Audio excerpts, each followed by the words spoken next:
पवन जी का ये गाना देखा मैंने और इस गाने को देखने के बाद यही कहूँगा, मान गए भैया। गाने की बात करते हैं। गाने को जिस तरीके से कोरियोग्राफ किया गया है बेहतरीन है भाई। गाने के अंदर एक हिंदी म्यूजिक वाली फील आती है, मतलब नहीं लगता कि ये भोजपुरी गाना है। गाने का जो म्यूजिक है बहुत बढ़िया भाई साहब, मैं कहूँगा लिरिक्स से बढ़िया गाने का म्यूजिक है भाई। इस गाने के म्यूजिक को बनाने वाले को हेड सैल्यूट है भाई। गाने की थोड़ी और आगे बात करें तो भैया गाने के अंदर पवन सिंह का पावरफुल काम है भाई साहब। मतलब ऐसे परफॉर्मेंस जब जब पवन सिंह अपने गानों में करते हैं वो गाने चलते हैं भाई साहब।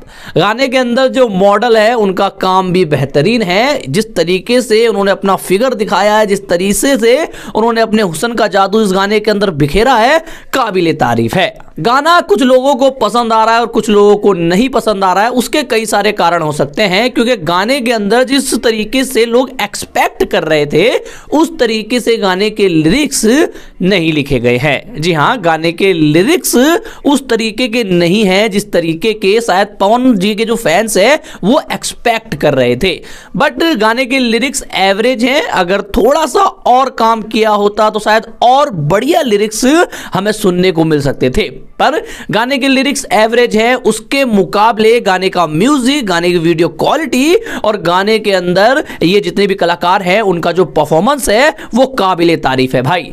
पवन जी का काम भैया हर किसी को पता है, पावर यहीं से शुरू है यहीं खत्म है, और मॉडल का जो काम है वो भी बेहतरीन है। और ओवरऑल देखा जाए तो पवन जी की तरफ से एक अच्छा खासा गाना आया है और ये गाना मार्केट में बज भी सकता है और नहीं भी बज सकता है, क्योंकि आपको पता है आजकल मार्केट में गाने उतने नहीं बज रहे हैं जितने बजने चाहिए।